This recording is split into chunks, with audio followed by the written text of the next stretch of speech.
pessoal, tudo bem com vocês? Professor Vinícius aqui, trazendo mais uma aula de ciências. E na nossa aula de hoje a gente vai fazer a correção das atividades da aula anterior, lembrando alguns pontos que a gente já trabalhou a respeito da água doce no nosso planeta. Beleza? Vamos lá então para a nossa aula.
Bom, dando início à nossa aula, tá? A gente vai relembrar alguns pontos, né, daquilo que a gente falou na nossa aula passada a respeito da água doce, né, disponível no nosso planeta. Cerca de 3/4 do nosso planeta, então, ele é composto de água, tá? Só que essa quantidade, né, muito grande de água que a gente tem dentro do nosso planeta, nem toda ela é água doce, ou seja, água potável, para que a gente consiga utilizar no nosso dia a dia, né? Seja para cozinhar alimentos, seja para a gente beber, seja para a gente utilizar, né, nas nossas necessidades básicas, né, escovar um dente, enfim, tomar um banho, enfim. Todas essas atividades requerem um tipo de água específico, que é a água doce e, mais especificamente, uma água tratada. Tá? Então, ó, cerca de 100% da água que existe em nosso planeta, né, apenas 3,5% de toda a água é água doce. Tá? E cerca desses 3,5%, apenas 30,1%, tá? 0,3% está disponível para a gente utilizar. Tá? Então, ó, 68,7% ele está disponível na forma de geleiras, né? Tanto em picos de montanhas, quanto também em regiões polares, né? Como no Polo Norte, no Polo Sul, onde a gente encontra uma grande quantidade, né, de geleiras de gelo, né? E essa água que está lá congelada não é água salgada, é água no estado, é água doce, né? Água que a gente pode utilizar para algum tipo de utilidade doméstica, por exemplo. Tá? Como elas estão em geleiras, fica indisponível para a gente fazer essa utilização. Tá? Então, cerca lá daquela 0,3% da água superficial, que é a maior parte da água que a gente utiliza hoje, né? Elas têm origem, então, de mananciais, têm origem de lagos, rios, né? Apenas 0,3% de toda a água doce que a gente tem no mundo, essa água ela pode ser utilizada na forma como a gente utiliza no nosso dia a dia. Tá? E desses 0,3%, 87,8% estão nos lagos, tá? 10,1% em pântanos e 2,1% em rios. Tá? Então, aqui uma grande quantidade de água está na forma de lagos. Tá? Como a gente falou na nossa última aula, é um bem escasso, todo mundo está vendo aqui a porcentagem de água que a gente tem, e por ser escasso a gente tem que cuidar muito desse bem tão precioso que é a água doce e a água potável, tá? Para a nossa sobrevivência. Não só da sobrevivência da nossa espécie, né? Como também de outras espécies que dependem da água para sobreviver, como os peixes, os mamíferos, né? As plantas, todos esses organismos precisam da água para sobreviver. Se a gente não conseguir dar um fim adequado para ela, não conseguir tratar essa água de uma maneira correta, em um futuro muito próximo a gente vai sofrer as consequências disso. Tá? Então aqui, ó, a gente falou a respeito do gráfico, né? Note que no gráfico da página anterior, né, que além de quantidade de água própria para o consumo humano, a água doce representar 3,5% do total da água da Terra, A maior parte dessa água encontra-se sob o estado sólido, formando as geleiras. Tá? Então, a gente vê aqui um iceberg, né? Aqui também as regiões das montanhas, onde tem uma grande quantidade de gelo. Por quê? Porque é uma região fria, né? É uma região fria, a quantidade de água lá passando do estado gasoso para o sólido ou líquido para o sólido é maior do que nas regiões mais quentes, como na região onde a gente vive, né? Uma região tropical. Bom, sabendo disso, a gente tem que ter uma importância muito grande desse bem tão precioso que é a água. A gente tem que saber cuidar desse bem precioso que é a água, né? E esse módulo vem tratando para a gente dessa forma. A gente tem que saber cuidar desse recurso natural que se pensava no passado que era um recurso infinito, mas hoje a gente sabe que é um recurso finito, que significa que em algum momento vai acabar. E a gente não pode deixar com que isso aconteça. A gente tem que cuidar desse bem precioso que a gente tem, né? E a gente vai ter diversos tipos de poluição que acabam contaminando essa água que a gente utiliza no nosso dia a dia, né? E uma delas é a poluição térmica, né? Que a gente falou a respeito das usinas termoelétricas, né?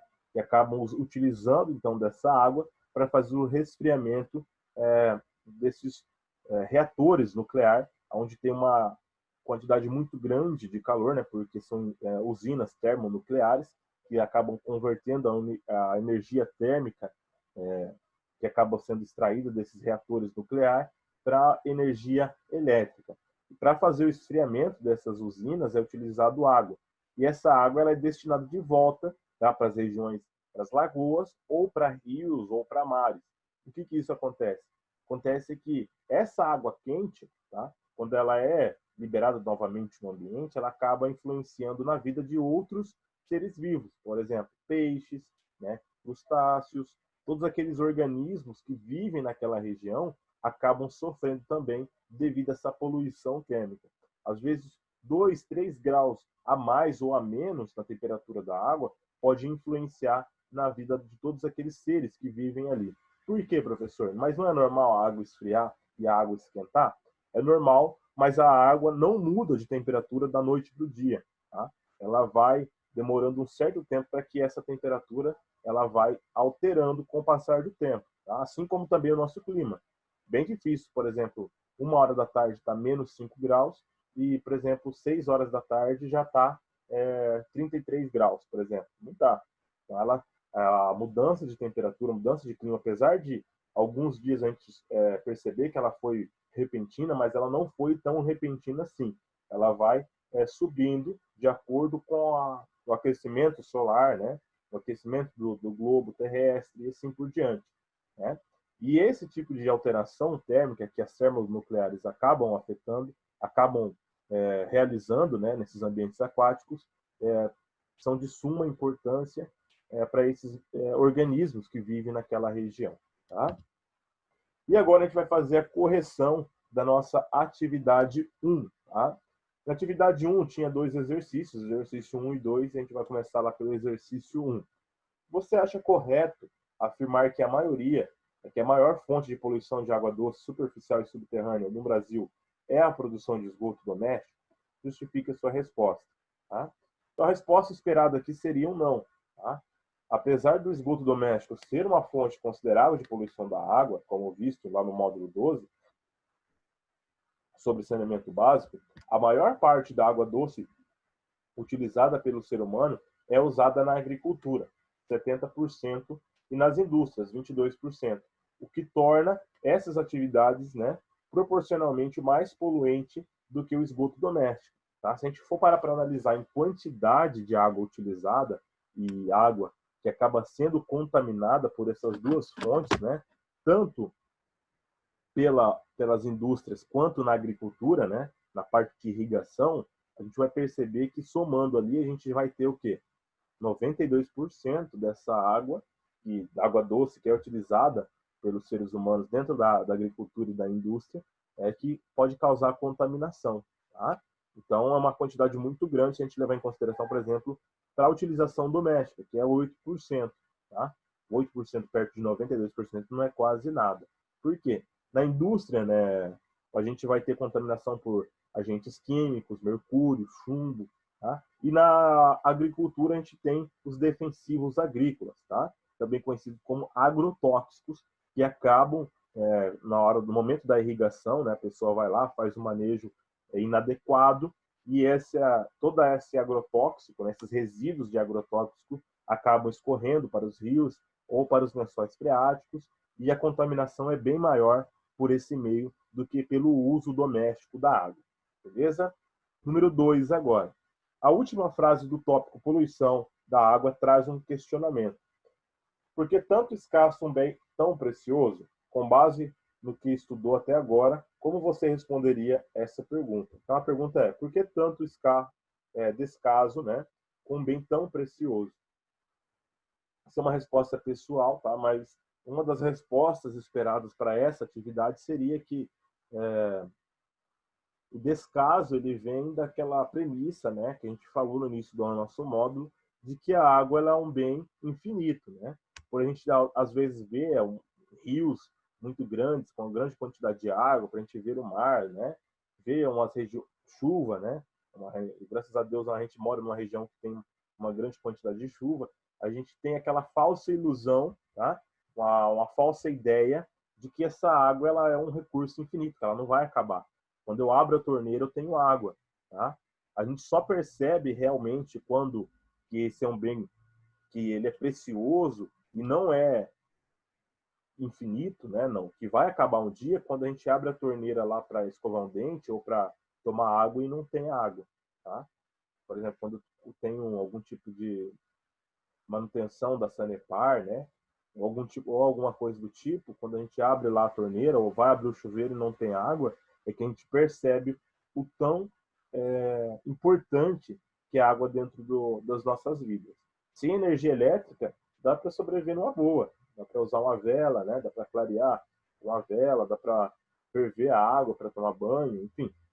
Dá para a gente improvisar um pouco e sobreviver, mas sem água é quase impossível. Na verdade, é impossível sobreviver sem água. Tá? Precisa dela no nosso dia a dia. A gente não pode levar com tanto descaso um bem tão precioso quanto a água. Beleza? Então, a resposta esperada para esse exercício 2 da atividade 1 seria isso. Mas é uma resposta pessoal de cada um de vocês. Eu gostaria de ver depois a resposta de vocês. Beleza? Agora a gente vai lá para o teste 1, da página 324. Tá? No teste 1 está pedindo para a gente assim, ó, assinale a alternativa que indica fontes relacionadas diretamente à poluição de água. Então a gente vai ter lá na letra A, esgoto, desmatamento e fuligem. Será que esses três estão relacionados diretamente com a poluição da água? Tá? Esgoto, talvez, e a fuligem também. Mas o desmatamento, será que é diretamente, né, com a poluição da água? Letra B, né? Desmatamento, lixo e esgoto. Lixo e esgoto, eles estão relacionados diretamente, mas o desmatamento não, tá? Apesar de que estudos recentes, né, e alguns experimentos mostraram que o desmatamento ele pode influenciar sim na poluição da água. Por exemplo, uma região onde tem uma quantidade maior de mata ciliar, né, a gente tem uma drenagem maior dessa água e a água acaba escoando em menos quantidade para os rios e, consequentemente, a gente tem uma poluição menor. Tá? Já regiões onde não tem essas matas ciliares, onde as nascentes também não são protegidas, né, por matas, a gente tem uma quantidade menor de água e, consequentemente, uma poluição também maior dessa água. Por quê? Porque não tem proteção nenhuma. Mas ela é uma forma indireta, tá, de poluição da água. Letra C. Fuligem, aquecimento da água e lixo. Tá? Então, o aquecimento da água pode ser, sim, um tipo de poluição direta da água, o lixo também. E a fuligem, ela é indireta. Por quê? A não ser que eu esteja fazendo fuligem à beira de um lago, na beira de um rio, né, à beira de uma nascente de água.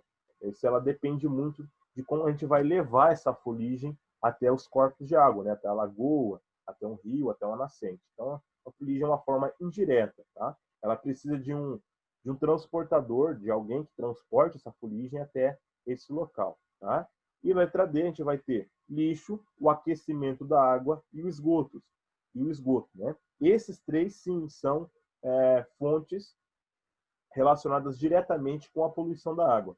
O lixo, todo mundo já conhece, a gente já falou, né? Lá nos módulos anteriores, que o lixo ele é uma fonte direta de poluição da água. Por quê? Porque a gente vai ter diversos componentes, tá? Desde substâncias químicas até substâncias biológicas, como bactérias, né? Doenças que podem acabar escoando até os rios e causar algum tipo de contaminação. Aquecimento da água, como a gente falou, das usinas termonucleares, também é um tipo de contaminação e poluição dessa água. E os esgotos, né? Já falou um módulo só sobre esse tipo, né, de saneamento básico, é uma forma também direta de poluir os corpos d'água, tanto rios, lagos ou nascentes de água. Beleza?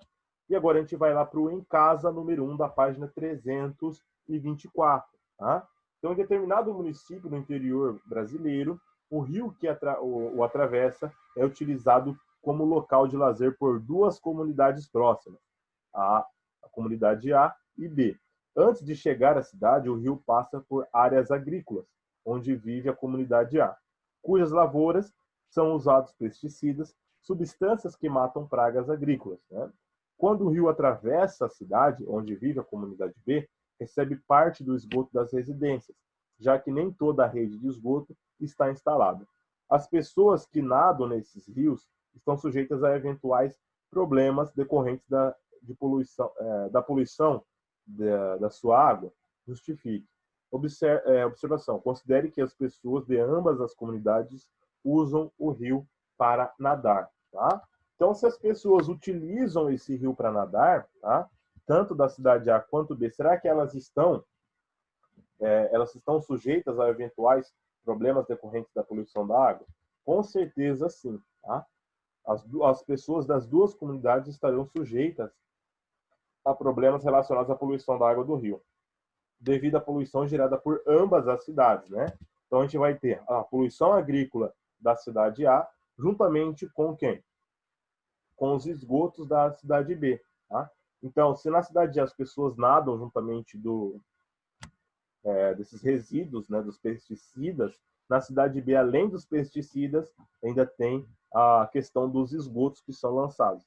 Portanto, tanto os indivíduos da A quanto os indivíduos da cidade B, né, estarão sujeitos a problemas relacionados à poluição do rio, tá? Diretamente com a água. Né? Por quê? Porque o pesticida está em contato direto com a água, esses esgotos também estão em contato com a água, que podem acarretar em doenças, tá, a essas pessoas. Ah, professor, mas por exemplo, a cidade B está mais contaminada, realmente.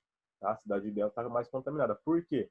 Além dos resíduos, né, dos pesticidas que estão ali na cidade A, estão vindo para a cidade B, né, a gente também tem os esgotos que estão sendo lançados. O exercício fala para a gente. Na cidade A, ele não fala que os esgotos são lançados no rio. Portanto, na cidade A, a quantidade de poluição é menor, mas ainda existe. Por quê? Porque eu tenho os pesticidas que estão sendo lançados ali. Beleza, pessoal? Nossa aula vai ficando por aqui com a correção dessas atividades, tá? Eu estou deixando duas atividades para vocês aqui na plataforma Plural, para vocês responderem, tá? E na próxima aula eu volto com a correção dessas atividades, tá? E com a continuação do nosso conteúdo. Beleza? Grande abraço e até a nossa próxima aula.